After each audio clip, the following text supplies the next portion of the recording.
Quería dar las gracias a la Fundación Alcántara por pedirme que organice una serie de actos y este es el primero de esos actos en el que he querido aprovechar dos cosas. La primera es el formato creado por Teodoro León Gros, que ha funcionado también en otras dos ocasiones, y segundo, he querido aprovechar la visibilidad que está teniendo el movimiento feminista últimamente, un movimiento que en absoluto es nuevo, y de ahí sacamos el tema del que partirán en esta primera mesa redonda, y un movimiento necesario, urgente y del que vamos a beneficiarnos todos y todas, ¿no? Tanto hombres como mujeres. Son 3 meses, la jornada de feminismo y opinión consta de 3 mesas redondas en 3 lunes consecutivos. El primero es este, la segunda será el lunes próximo en la misma hora y en el Museo Carmen Thyssen en Málaga, y las terceras volverán a ser aquí. Unas jornadas en las que las participantes serán todas mujeres. Creo que ya está bien de que los hombres también nos encarguemos de hablar de los temas de género. Vamos a dejarlo ahora a las mujeres. Y para la mesa de hoy, digo que las va a presentar Esther Luque, pero la voy a nombrar. Está Lalia González Santiago, que es columnista en Sur y en El Ideal de Granada. Esther Luque va a moderar la mesa de Cadena SER. Lucía Méndez, redactora jefe del Mundo, y Esther Palomera, que es columnista de Huffington Post. Pues muchas gracias con todos ustedes. Buenas tardes, gracias por acompañarnos en estos foros tan necesarios sobre periodismo, sobre feminismo, que la Fundación Manuel Alcántara ha convocado con muy buen acierto, con muy buen tino, con periodistas de reconocido prestigio a las que admiramos muchísimo, por lo menos yo, y porque muchas y muchos piensan que se han pintado las paredes, pero los cimientos no se han tocado. Por eso he comenzado haciéndonos esta pregunta. ¿Estamos mejor que nunca, pero un poco como siempre? ¿Estamos ante una moda, el feminismo, que también ha estado muy vapuleado y muy estigmatizado? ¿Quién es feminista de verdad? Hemos asistido hace pocos meses a un debate abierto, duro, entre mujeres, todas ellas influyentes, poderosas, sobre quién era y quién no era feminista. La visión francesa, la visión americana. ¿Quién es feminista de verdad? Y sobre todo, y en medio de todo esto, en este contexto, los medios de comunicación. Es decir, ¿cómo debe abordar el periodismo esta nueva ola feminista? Nosotras, los periodistas tenemos un objetivo, que es transformar la sociedad para que sea más justa, más igualitaria, que difunda una imagen de la mujer mucho menos discriminatoria. No sé si lo estamos haciendo bien o no. ¿De dónde venimos? ¿A dónde vamos? Bueno, menos mal que están aquí 3 periodistas de raza que de esto saben algo, han vivido algo, han roto algún que otro techo de cristal. Y como esta primera mesa se titulaba un poco de historia, lo conseguido hasta ahora, pues a Esther Palomera, a Lucía Méndez, a Lalia González, les he pedido que hagamos un poco de historia, porque es fundamental para las mujeres saber de dónde venimos, qué problemas hemos tenido, qué nos ha permitido llegar aquí, quiénes han sido nuestros aliados, quiénes nos han puesto piedrecitas en el camino. Vamos a hacer un poco de historia, una primera toma de contacto y enseguida planteamos cuestiones. Creo que tenemos hora y media aproximadamente, una primera hora para debatir aquí las ponentes que expongan los pareceres a cuestiones que yo he preparado, y después un turno de preguntas con los asistentes, ¿no? Vamos a empezar. Esther Palomera, empiezo por mi extremo izquierda. Estamos mejor que nunca, pero un poco como siempre. Vamos a hacer un poco de historia y, sobre todo, cómo ha ido evolucionando, tú que llevas en las trincheras muchos años, el papel de la mujer en el periodismo. ¿Qué hemos conseguido hasta ahora? Hombre, yo creo que para saber dónde vamos es necesario preguntarnos de dónde venimos. Y, desde luego, para la mujer en este país, yo creo que es imprescindible recordar dónde empezamos. Dónde empezamos las mujeres periodistas y dónde empezó el feminismo. Y yo creo que es inevitable hablar entonces de Emilia Pardo Bazán y de Concepción Arenal, que ya hace muchos años, a finales del 19, dijeron que si una mujer quería tener relevancia, no solamente se debía de dedicar a escribir, para tener prestigio, sino que tenía que hablar y opinar en público. Hoy todo esto nos puede parecer un poco absurdo, pero en realidad en aquellos tiempos la mujer solamente tenía un rol asociado al esposo y a ser madre. Bueno, desde luego hemos avanzado mucho desde entonces, pero en aquellos tiempos, mientras en otro continente se luchaba por el voto femenino, aquí lo más que nos daban era alguna concesión paternalista por aquellos tiempos, en el que nos concedían la gratuidad y la obligatoriedad de la enseñanza para las mujeres solamente en la enseñanza primaria. Esto allá por 1800. En la Segunda República se reconoció el voto de la mujer, se aprobó el divorcio, el matrimonio civil, se derogó el adulterio, que estaba penado, y se empezó un marco de regulación laboral en el que por primera vez en España se empezaron a establecer algunos principios para la igualdad salarial entre hombres y mujeres. Después de aquello, España volvió al blanco y negro, entramos más bien en el negro que en el blanco, y aquellas precursoras de los incipientes derechos de las mujeres tuvieron que exiliarse porque España volvió a hablar del adulterio en el caso de la mujer, que en el caso del hombre era concubinato, y era muy distinto, y perdimos otra vez los derechos, teníamos que ir al banco con el permiso del marido, abrir una cuenta corriente, y volvíamos a ser ciudadanas de segunda. Y en este país, mientras en otros países se iban conquistando derechos, el feminismo empezó, digamos, de una forma muy incipiente allá por los años 70. Y hasta la muerte de Franco no se celebró el primer día de la liberación de la mujer, 2 semanas después de la muerte de Franco, y que además hubo que celebrarlo casi de forma clandestina. Bueno, después de aquello avanzamos mucho, conseguimos una ley de igualdad y unas conquistas que hoy nos parecen muchas, pero que todavía son insuficientes. Yo creo que la virtualidad que tiene el feminismo o la nueva ola feminista que estamos viviendo en estos últimos meses tiene que ver con que el feminismo ha sabido poner en el foco los problemas cotidianos de la mujer. Hasta entre finales de los 70 y hasta finales del siglo pasado, probablemente el feminismo se dedicó más a hablar de los problemas que tenían que ver única y exclusivamente con el cuerpo de la mujer. El aborto, la maternidad subrogada, la píldora del día después. Sin embargo, los problemas más cotidianos no estaban en el foco mediático. Y la importancia de este movimiento, que es un movimiento transversal y que no se ha dejado tutelar por nadie, ni por partidos políticos, ni por sindicatos, es que por primera vez todas hemos empezado a hablar de desigualdad, de brecha salarial, de feminización de la pobreza, de violencia sexual, y de repente hemos dicho basta, hasta aquí hemos llegado, no nos tenemos que callar. Estamos mucho mejor, que esa era tu pregunta, sin duda. ¿Y qué nos queda?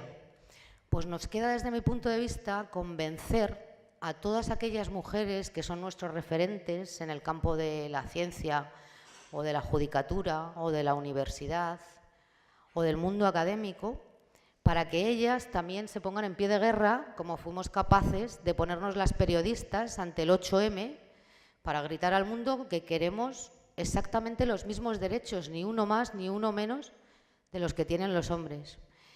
Y que sigan este ejemplo todas ellas, este y el que hemos visto en los Estados Unidos, por ejemplo, con el movimiento Me Too, donde después de muchos años las actrices pues denunciaban el acoso, la desigualdad que habían padecido durante años. Yo creo que esto es imparable, que por primera vez estos problemas, que son los cotidianos y a los que nos enfrentamos las mujeres cada día, están en los medios de comunicación. Y la virtualidad de esto es que el feminismo ha empezado o ha dejado de ser solamente una cosa de mujeres. Yo creo que hay muchos hombres implicados en este movimiento. Desde luego, en el mundo del periodismo, es verdad que otras antes que nosotras nos allanaron mucho el camino, que nosotros hemos llegado con la mitad del trayecto ya conquistado, pero sin embargo estamos presentes en la opinión pública, y yo creo que cada vez estamos más para visualizar los problemas no solamente que tenemos nosotras, sino que tiene cualquier mujer en el siglo XXI, y que si nos paramos a pensarlo es inconcebible que alguien por desempeñar el mismo trabajo no pueda acceder a los mismos puestos de responsabilidad que tienen hoy los hombres. Bueno, esta es una batalla que todavía hay que conquistar. Esta y la presencia de la mujer, no solamente en el ámbito del periodismo, sino en cualquier consejo de administración. Queremos más mujeres, pero no porque seamos mejores, sino porque estamos igualmente preparadas que ellos y, sin embargo, a lo largo de nuestra carrera se nos van poniendo, digamos que, zancadillas una tras otra para que no lleguemos donde ellos están. Y yo a veces me he preguntado, ¿por qué en el periodismo somos más mujeres que hombres? Porque en las redacciones somos más, en las facultades somos más, en los consejos de administración no, y en los puestos de dirección tampoco. Y una pregunta que quiero dejar ahí es si porque estamos masivamente en los medios de comunicación, porque los medios de comunicación están precarizados, el trabajo está precarizado. Y entonces esto es más de mujeres que de hombres. No sé, es una pregunta que dejo ahí también por si suscita debate. Ahora hablaremos de eso. De todas maneras, Esther, la evolución de la mujer en el periodismo ha ido parejo un poco a la evolución de la mujer en la sociedad, ¿no? Sin Eso duda. ha sido un reflejo totalmente, ¿no? Sin duda, sin duda. Yo llevo más de 25 años, creo ya, no me da vértigo decirlo, pero cuando yo entré por primera vez en una redacción, que fue a finales del año 89-90, en el diario ABC, había mujeres, por supuesto no había ninguna mujer al frente de la responsabilidad de una sección, y que hubiera una opinadora, una columnista en aquel diario, pues hubo que esperar a lo mejor hasta finales de los 90 para que hubiera una mujer firmando una columna semanal en el diario. Todo eso ha ido aumentando y es verdad que hemos dejado de ser actores secundarios, pero si revisamos los principales diarios en prensa papel o en los digitales, las firmas, fundamentalmente las firmas de opinión, son hombres.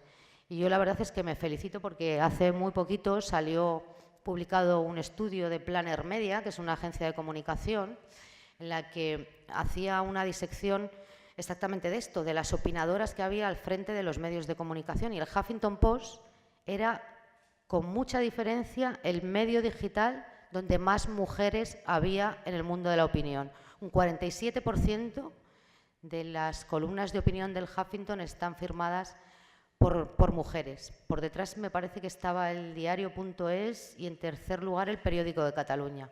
Bueno, este también es un camino que todavía nos queda mucho por conquistar, ¿eh? Lucía Méndez, ¿estamos mejor que nunca, pero un poco como siempre? ¿Cuál ha sido tu experiencia? No estamos como siempre, porque si estuviéramos como siempre no estaríamos aquí hablando de esto, ni habría tanta gente dispuesta a escucharnos hablar de este asunto. No estamos como siempre porque el movimiento MeToo empezó en noviembre, estamos en el mes de mayo y fíjate todo lo que ha pasado, ¿no? Desde entonces. Parece mentira, ¿no? Pero parece que ha pasado más tiempo, pero han pasado pocos meses y es un hecho que actos como este se celebran en toda España casi todos los días. Por tanto, yo creo que este es un movimiento que tiene profundas raíces y que además tiene una virtualidad, tiene dos características, creo que son que lo hacen algo que no puede ser flor de un día, ¿no? ni ser como una especie de sifón, ¿no? que de repente se va el gas y ya está. Primero, es un movimiento universal, es decir, es un movimiento que está teniendo lugar en todo el mundo, en España con particular intensidad. Y segundo, y muy importante, es un movimiento intergeneracional. Es un movimiento que ha unido a abuelas, a madres y a hijas. Y ahí es donde ya me voy a incluir yo, en el modelo de las madres, por la generación a la que pertenezco. Bueno, yo lo que puedo hacer es dar testimonio de cuál ha sido mi experiencia, en este caso como periodista mujer. Yo pertenezco a una generación de españoles que llegó en masa a la universidad. Este fin de semana he estado leyendo un libro que les recomiendo vivamente, que se titula Transición, del profesor Santos Juliá, uno de los mejores libros que se han publicado sobre la transición. Y él daba unos datos sobre la transformación que se produjo en la sociedad española desde el año 60-70 hasta los 90, y los datos son espectaculares del aumento de hombres y sobre todo de mujeres que llegaron a la universidad en los años 70 aproximadamente, 70, 80, finales de los 60, de tal manera que la universidad dejó de ser un sitio para élites y se convirtió en un lugar donde las clases medias, las clases trabajadoras, las familias humildes, como era mi caso, pues pudimos llegar a la universidad. Y claro, esa llegada masiva de mujeres a la universidad produjo evidentemente un cambio en la sociedad española, que yo creo que es la base de lo que ahora estamos viviendo. La incorporación masiva de las mujeres a la universidad y al mundo del trabajo es lo que está produciendo, en definitiva, está en la base de ese cambio sin perjuicio de la historia a la que ha hecho referencia, de las grandes referencias históricas que os ha contado Esther. ¿Cómo nos hemos movido las mujeres en los medios de comunicación, en este caso en medios de comunicación nacionales y en cabeceras importantes? Bueno, yo tengo que decir que entre las muchas sorpresas que me ha deparado esta situación que ahora estamos viviendo, figura la de tener que hacer memoria sobre mi propia historia, porque, claro, uno cuando va viviendo su trabajo en el día no tiene la necesidad de hacer la perspectiva. Tú vas asumiendo lo que te sale al camino y no te paras a pensar esto es aceptable, esto no es aceptable. Bueno, y a mí me ha pasado un poco como a Esther y un poco como a la presidenta del Congreso. Yo me he ido volviendo feminista con el tiempo. Es decir, yo nunca he analizado el mundo en términos de género. Me parecía un término completamente ajeno a mi vida. Y, sin embargo, me he dado cuenta de que verdaderamente pues se han aceptado o hemos aceptado cosas que eran inaceptables. Yo me he dado cuenta, por ejemplo, que había fenómenos que ahora tienen un nombre que entonces no lo tenían, como es esto de que los hombres no escuchen a las mujeres. O sea, que tú hables y es como si no estuvieras. Y esto digo, pero esto me ha pasado a mí. Esto es verdad, porque es decir, no es una bobada feminista, que me ha pasado a mí, efectivamente. Yo, durante muchos años, he sido prácticamente la única mujer que asistía a las reuniones del periódico, a las reuniones en las que tomaban las decisiones. Por tanto, yo, hasta cierto punto, me sentía obligada a comportarme como los hombres. Es decir, a elevar la voz, a decir tacos y a no permitir de ninguna manera que me hicieran de menos, es decir, que no me escucharan o que no escucharan mi punto de vista. Me he peleado muchas veces por determinados tratamientos informativos en el periódico, editoriales. Por ejemplo, yo he tenido que discutir muchísimas veces con mis jefes a propósito de la violencia de género que ellos insistían en llamar crímenes pasionales.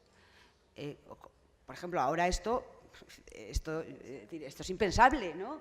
Que nadie vaya a confundir una cosa tan específica como es la violencia contra las mujeres con un crimen pasional de un señor que se vuelve loco y mata a una mujer. Es decir, pues esto, claro, yo esto lo he vivido con total naturalidad y ahora me doy cuenta de que efectivamente esto era una batalla que yo estaba teniendo sin ser consciente plenamente. Yo ahora mismo estoy tomando conciencia, seguramente como todas las mujeres, estamos tomando conciencia de que había cosas antes que pasaban por ser normales que realmente no lo eran. Y para nosotros era relativamente normal discutir sobre eso, o sobre la prostitución, o sobre determinados tratamientos, por ejemplo, de las mujeres que estaban en política, ¿no? Cómo se las trata, diferente a los hombres. Tenías que, efectivamente, alzar la voz y hasta cierto punto adoptar una pose muy masculina, cosa que, por ejemplo, ahora pues dista mucho de ser. O, por ejemplo, yo muchas veces he escuchado en fin, a la hora de hacer, como os ha explicado Esther, las mujeres somos mayoría en las redacciones, pero escandalosa minoría en los staffs de los diarios y de los medios de comunicación y por supuesto, en los puestos de dirección. Y yo he escuchado muchas veces esto de, no, si a nosotros nos gustaría nombrar mujeres, pero ¿tú a quién ves? Y pues están ahí, ¿no las ves? Todas las mujeres. Es decir, y esto yo lo considero normal y decía, bueno, sí, pues a lo mejor no, que es como una manera de hacernos de menos, ¿no? O sea, de decir, es que las mujeres no valemos. Claro, somos muchas, pero somos más tontas. O sea, no valemos para puestos de dirección, porque para eso solo valen los hombres. Pero también creo, por decir también es decir, no creo que haya una conspiración universal masculina contra las mujeres, pero sí creo que hay una inercia. ¿Por qué no hay mujeres en los puestos directivos? Pues porque los que tienen que tomar la decisión, que son hombres, es que ni se les ocurre. Es que no se les ocurre que tengan que integrar a la mitad de las personas que forman parte de las redacciones en los puestos de dirección. Es decir, y yo creo que si hay algo bueno en este movimiento, y si digo que no estamos como siempre, es porque ahora nadie, ningún hombre, en ningún medio, ningún jefe se va a atrever a decir nunca más, es que no hay mujeres capaces. No las nombrarán por otra cosa, pero por lo menos eso ya no lo dirán. Es decir, que hay cosas que verdaderamente han cambiado mucho, evidentemente, en muy poco tiempo. Ha cambiado incluso de significado la palabra feminismo. Es decir, yo he vivido durante décadas esta palabra de, bueno, es que el feminismo es como el machismo, pero al revés. Oiga, esto hace poco era de lo más normal, este comentario. Pues mira, ahora ya este comentario ya no se hace. Es decir, estos pequeños territorios los vamos consiguiendo. Digo que la palabra feminismo ya no es peyorativa, ya no es minoritaria, ya es una palabra que significa muchas cosas en el mundo. Y yo, como os decía antes, estoy dispuesta, o sea, estaba dispuesta o no me consideraba feminista hasta que veía las fotos, de los staffs de los medios, cuando hay un acto. ¿No? Hay un acto y entonces se fotografían todos. Entonces yo veo esas fotos y digo, pues hay que ser feminista, hombre, hay que ser feminista porque, claro, ¿dónde se toman las decisiones? En esos sitios. Pues no basta con que estos hombres sean muy respetuosos con las mujeres y se digan a sí mismos feministas. No. Hay que estar en los sitios, hay que estar en los sitios de decisión para tomar decisiones y para cambiar el modo de ver el mundo. Y luego, bueno, no sé si luego podremos avanzar un poco en el sentido de por qué los que estamos aquí nos dedicamos al género de opinión, por qué en el género de opinión hay tan pocas mujeres. Si quieres, lo dejamos un poco parado.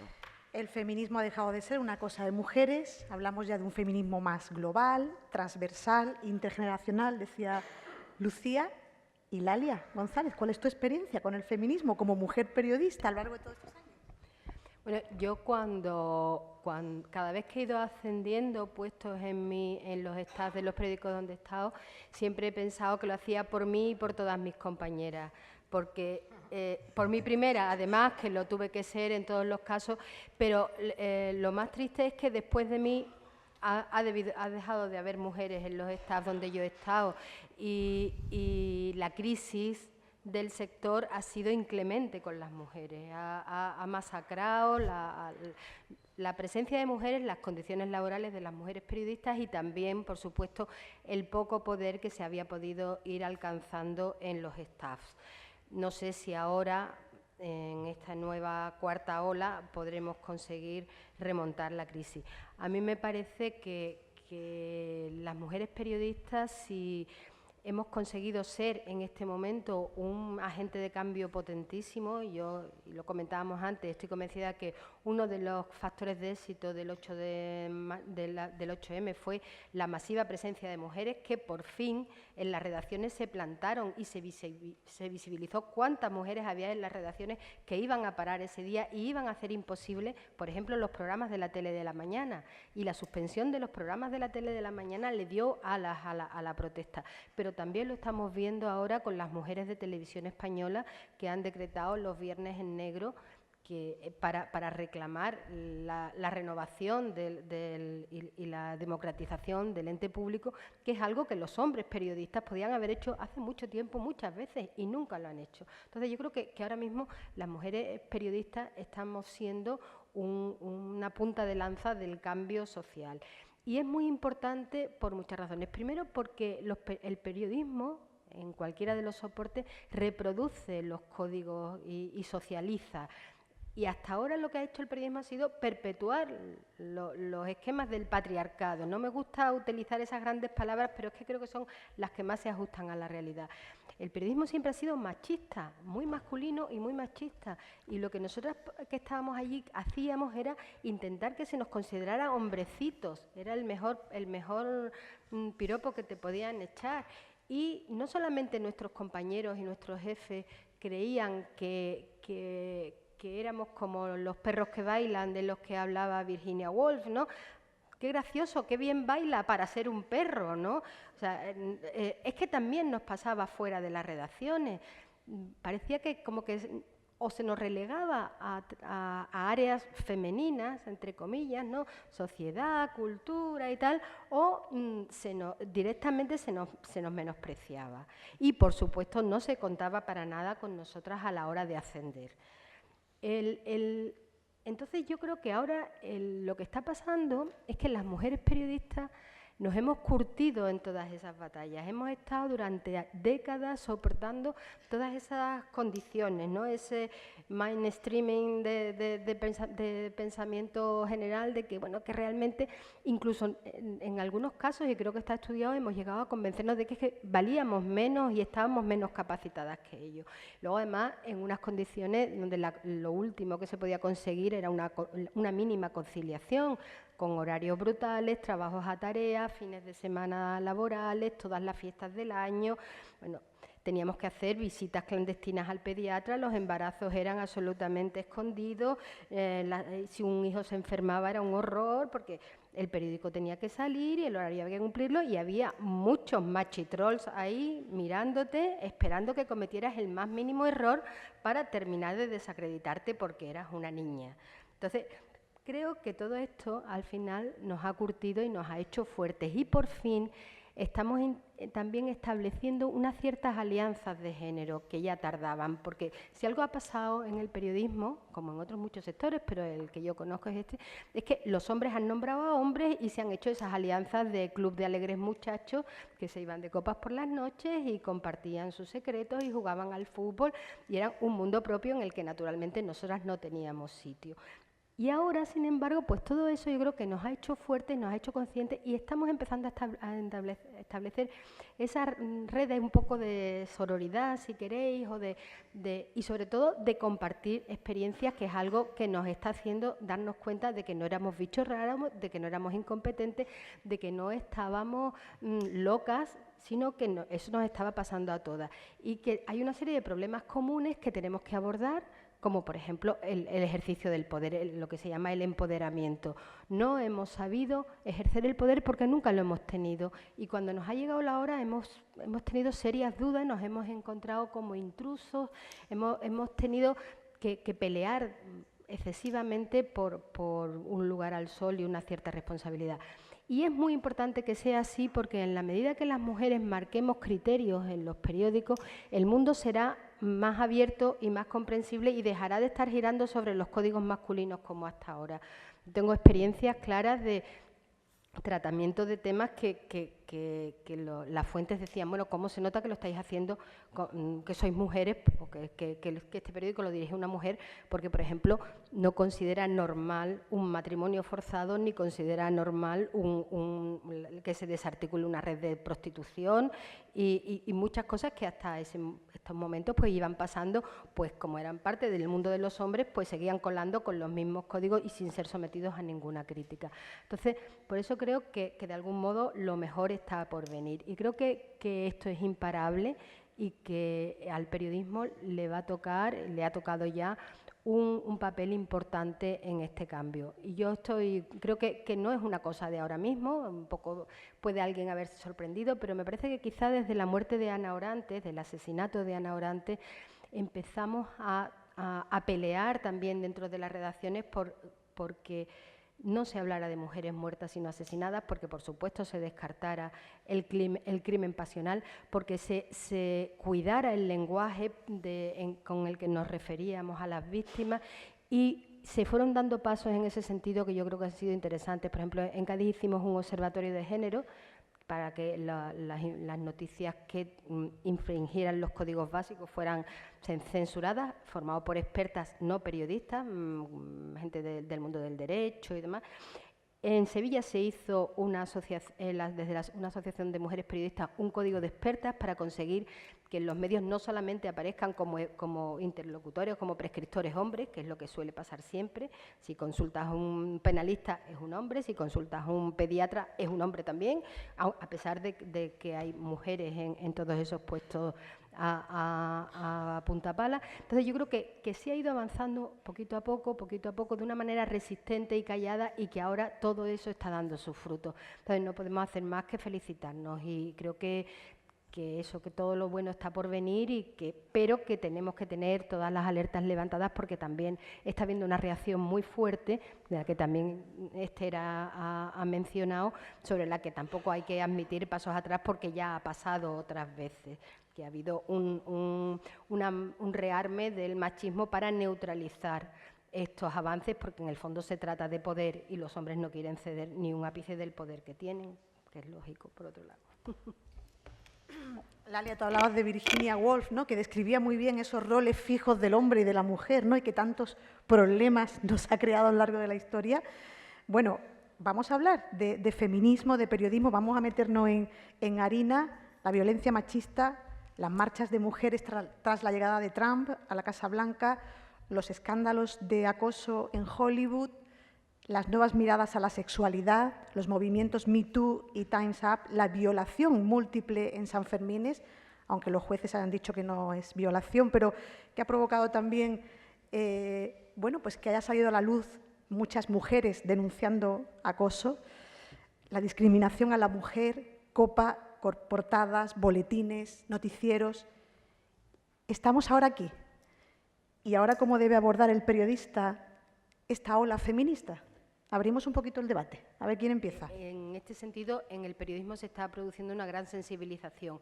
Hay muchos medios que han adoptado líneas de responsabilidad social corporativa en contra de la violencia de género, que yo creo que son eficaces, y puedo hablar del caso que más conozco, que además es del diario Sur, y creo que es justo destacarlo aquí, que en Sur desde hace ya 2 o 3 años se está produciendo un compromiso claro editorial por la igualdad, tanto a través de informaciones, reportajes, artículos y despliegues, como desde la celebración de foros y ahora un reciente observatorio de igualdad en el deporte, que yo creo que acaba de empezar a andar y que es muy útil.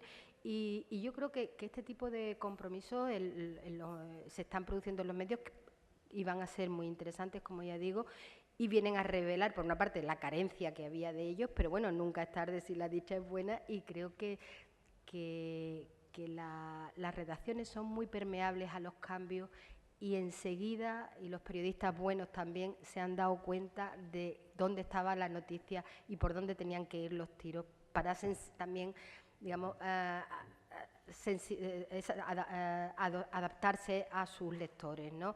Y creo que ese flujo se está produciendo entre los medios y la sociedad, y en este caso lo estamos viendo claramente, y bueno, no tiene más camino que ese, ¿no? El de feminizar los medios y hacerlos sensibles a cuestiones tan candentes y que están en todos los ámbitos de la sociedad. El New York Times ha contratado una editora de género y El País anunció hace unos días una corresponsalía de género también en ese sentido. ¿Qué tenemos que hacer, Esther? ¿Cómo gestionamos esta ola de periodismo, de feminismo en el periodismo? Yo quería ir por ahí, precisamente por lo de las editoras de género, porque es verdad que hay que pasar de los compromisos a los hechos y a las realidades. A mí me parece estupendo que El País y el New York Times contraten a editoras de género, pero al mismo tiempo agradecería que no se plantearan determinados asuntos políticos con el enfoque que se han planteado. Quiero decir, tan solo unas semanas antes de que el diario El País contratara o no designara una editora de género, en su portada planteaba una auténtica crisis política en la cuarta formación política de este país, me estoy refiriendo a Podemos, porque su portavoz parlamentaria se había quedado embarazada. No sé si esto se corresponde mucho con el compromiso.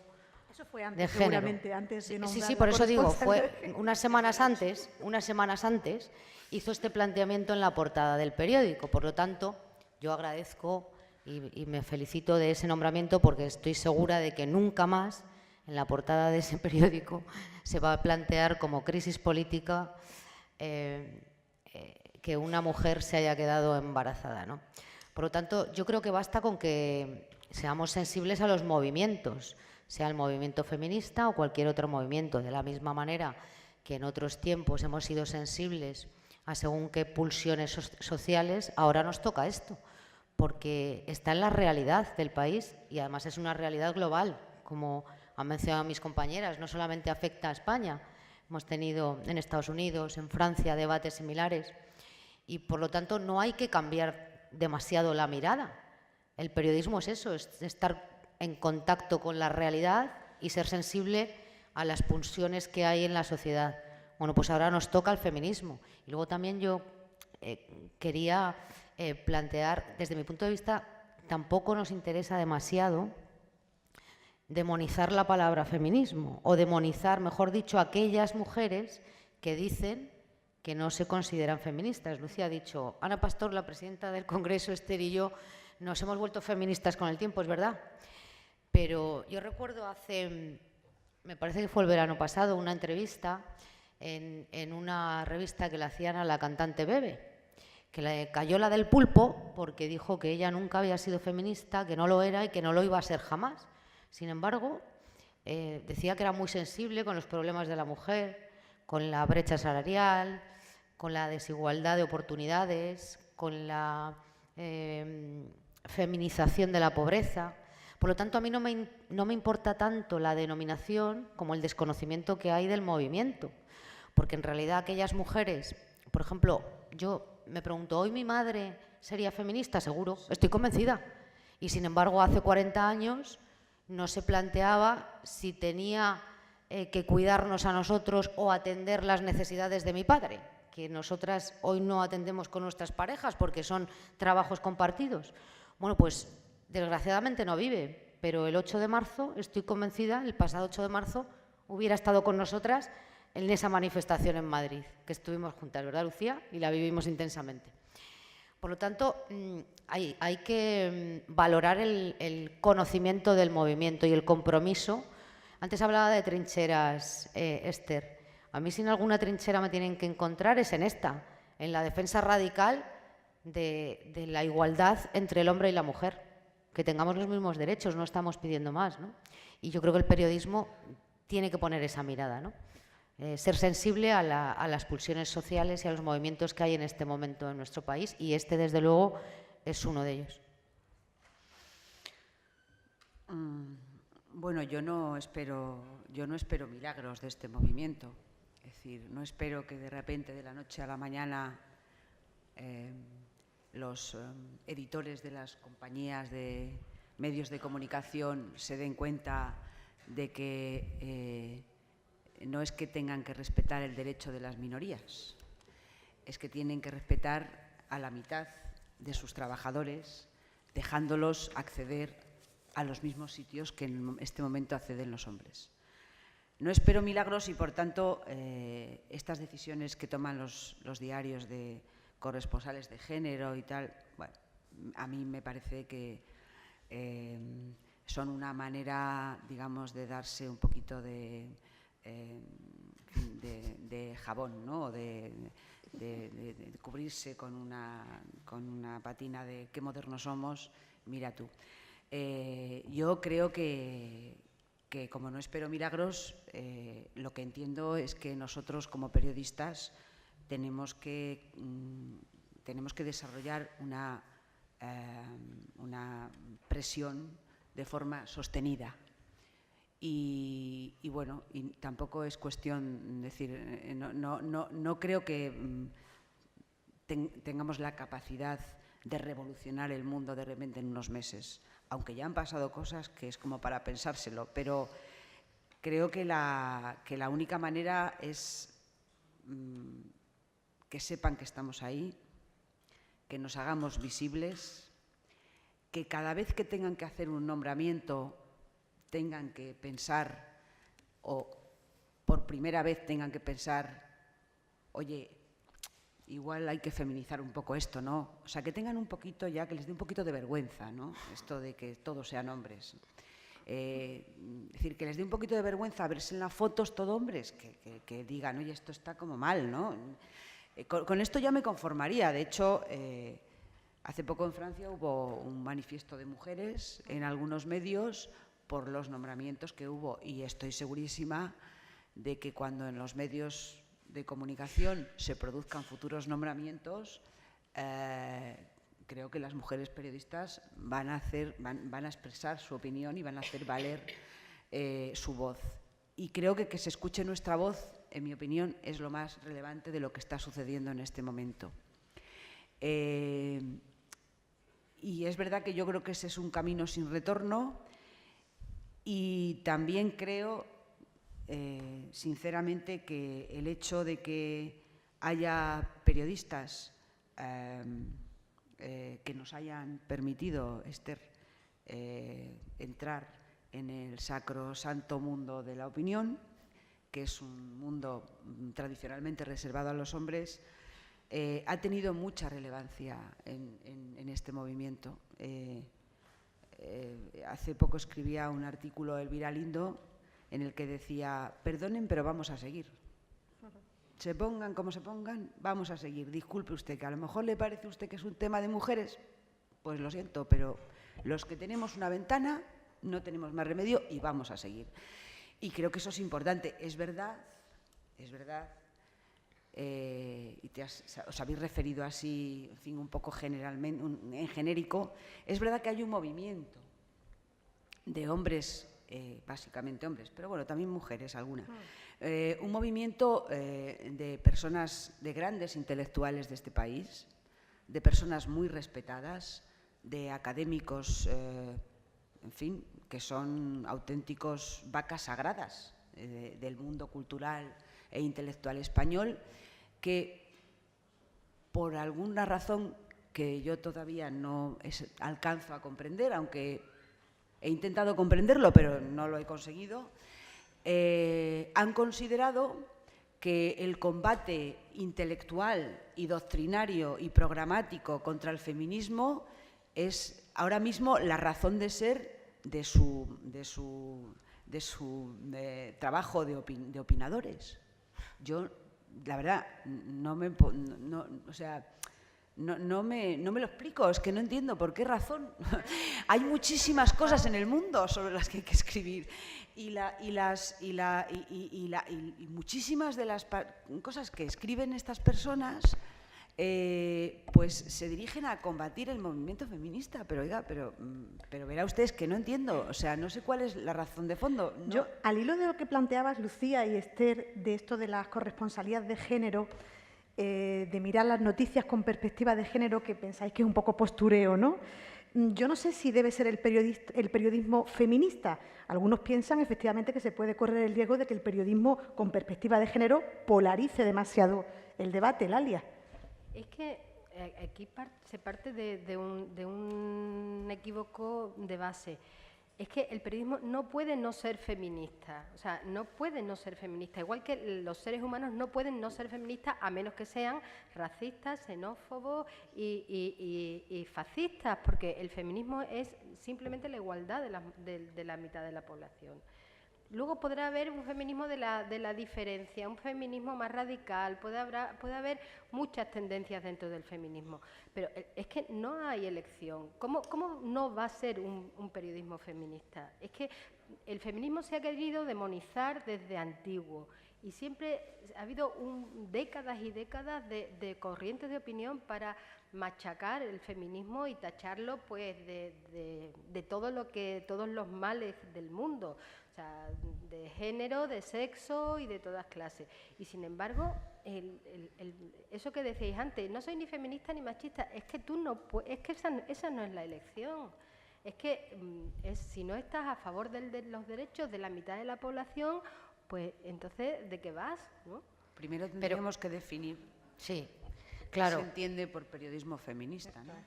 Es decir, en el sentido de que si se le quiere dar una carga peyorativa o una carga negativa, en fin, a mí me parece que si periodismo feminista consiste en reclamar que la mitad de las personas que trabajan en las redacciones tengan los mismos derechos que la otra mitad, bueno, no sé, se puede llamar de cualquier manera, me parece de justicia, porque yo creo que la base del éxito de este movimiento mundial es que es una causa justa y la mayoría de los hombres se han dado cuenta de que, al margen de las polémicas intelectuales que nos podrían llevar mucho más lejos, esta es una causa justa, que es justo que cobremos lo mismo que los hombres, digo yo. No se nos va a descalificar eso como si fuera... No, esto es feminista. Oiga, tenemos el mismo derecho a cobrar lo mismo que los hombres y algo que todavía no hemos tratado en esta mesa y que yo, por la experiencia que he tenido en los 28 años que ya que he trabajado en el mundo y sobre todo con la experiencia propia de haber criado 2 hijos con un trabajo sin horario, hay que decir que una de las debilidades que tenemos las mujeres en este mundo, lo que se llama el techo de cristal, tiene relación evidentemente con la maternidad. Es decir, creo que eso es una debilidad objetiva. Yo, a lo largo de 28 años, he visto a muchas de mis compañeras abandonar la profesión para cuidar de sus hijos, porque eran incompatibles los horarios con el cuidado de los hijos, y creo que la única forma de acabar con eso no son las leyes, porque las leyes, en fin, están muy claras. Yo creo que eso es como los jueces que emiten sentencias sobre violencia de género. Hay que cambiar las mentalidades. Sé que esto no es fácil, pero creo que mientras los responsables de recursos humanos de las empresas y los jefes de las redacciones no entiendan que tienen que permitir a las mujeres periodistas conciliar su vida profesional con su vida familiar, mientras esta conciencia no se produzca, yo espero que esto que está pasando contribuya a que esa conciencia llegue. Las mujeres seguiremos teniendo el mismo problema que tenemos, porque es verdad que esa realidad los hombres no la sufren. Es cierto, los hombres están a plena disposición Y mientras no se consiga, en definitiva voy a decirlo claramente, porque las palabras, mientras no consigamos que una mujer, por el hecho de tener un hijo, no tenga derecho a volver al mismo puesto de trabajo en las mismas condiciones y con el mismo sueldo, creo que no habremos conseguido nada. Y todo lo demás serán observatorios y especialistas de género y lo que queráis. Pero aquí lo que necesitamos es que tener un hijo no penalice el desarrollo profesional de una mujer. Y creo que esta es una de las principales realidades que han hecho que las mujeres jóvenes se sumen a este movimiento. ¿Por qué? Pues porque ellas, las chicas jóvenes, nuestras hijas, han crecido y se han educado ya en un ambiente de igualdad, no como nosotros, y cuando llegan a su puesto de trabajo a los 20 y tantos años, se dan cuenta de que tienen ese mismo problema. Es decir, que ha avanzado mucho, ellas han avanzado mucho, pero las empresas no han avanzado en el mismo sentido. Es decir, que se sigue penalizando la maternidad. Esto es un problema de todas las empresas, pero es un problema que afecta muchísimo y muy específicamente a las empresas periodísticas, porque evidentemente el periodismo es un oficio sin horarios y evidentemente muy esclavo si se ejerce, en fin, si se ejerce como auténtica vocación, ¿no? Como puede ser nuestro caso. No, yo creo que tampoco somos heroínas. Quiero decir que los mismos problemas que tenemos nosotras para sacar adelante a nuestros hijos las tienen en cualquier otro ámbito laboral. Claro, Esto es así. Y no solamente es un problema empresarial, yo creo que es un problema educacional y cultural. Esto hay que mamarlo desde en casa, en la escuela, en la universidad, y esto no lo enseñan ni en las universidades ni en las escuelas, desgraciadamente. Y las leyes no solucionan, pero sí que ayudan. Hombre, podían empezar por los permisos de paternidad y maternidad equitativos e intransferibles, porque en esto sí que no hemos avanzado nada. O sea, los permisos de maternidad son nuestros, ellos primero tuvieron 15 días, luego un mes, pero la realidad es que la mayor parte del tiempo es nuestro. Y yo creo que sí que hay medidas que pueden ayudar y contribuir a que el reparto sea más equitativo, partiendo de la base de que es un problema educacional, ¿no? Y que está en nuestra cultura, que sigue siendo, no voy a decir patriarcal, porque a mí sí que no me gusta nada eso, pero sí que tenemos una cultura donde la carga de la responsabilidad de los hijos recae siempre sobre las mujeres, y eso hay que revertirlo de alguna manera. Nos preguntaba Laila que cómo debemos de ejercer este feminismo desde las redacciones, ¿no? En estos últimos meses, desde el movimiento 8M, a algunas de nosotras se nos ha acusado de hacer activismo. Y yo a algún compañero le he dicho, pues si el activismo, perdona las molestias, pero si hacer activismo del feminismo es defender la absoluta igualdad, yo soy activista. Pero en algunas redacciones hemos tenido otros tipos de activismo y no les parece tan mal. En el ámbito económico hay activismo sobre el liberalismo y nadie dice nada. Y hay periodistas activistas de unas siglas políticas o de otras y a nadie le parece mal. Y sin embargo hacemos activismo del feminismo y es un sacrilegio. Pues perdonen las molestias, pero vamos a seguir. Bueno, habéis insistido mucho en el asunto de las mujeres estamos en las facultades de periodismo, en las aulas, así, somos mayoría. En las redacciones, en la judicatura también estoy escuchando, en todos los gremios. Pero bueno, yo por centrarme un poco aquí, las redacciones están llenas de mujeres, ¿no? Lo que pasa es que no accedemos a los despachos. No hay mujeres al frente de los medios de comunicación en España, muy poquitas excepciones. Tenemos algunas referencias. Lucía Méndez es redactora jefe de un periódico nacional. Lalia también ha ejercido la dirección de un periódico muchos años en Cádiz. Tú me contabas que había sido la primera mujer directora de un medio de comunicación desde las Cortes, ¿no? Desde las Cortes de Cádiz. En fin, Claro, la ausencia de las mujeres en los puestos directivos de los medios es un reflejo de la sociedad, lo ha dicho Lucía, ¿no? Donde el poder económico y político sigue estando profundamente masculinizado. Y en política entran las mujeres, ahora que estoy viendo aquí algunos políticos, entran fácilmente, pero porque en política no se decide nada. Aquí donde se decide el bacalao es en la economía, y ahí no estamos tampoco, ¿eh? En el poder económico, ¿no? Hablabais de, ¿se puede ser periodista, activista, feminista? Esther, ¿se puede ser periodista, activista, feminista? Sin duda. Es necesario el feminismo para mejorar el periodismo, ¿no?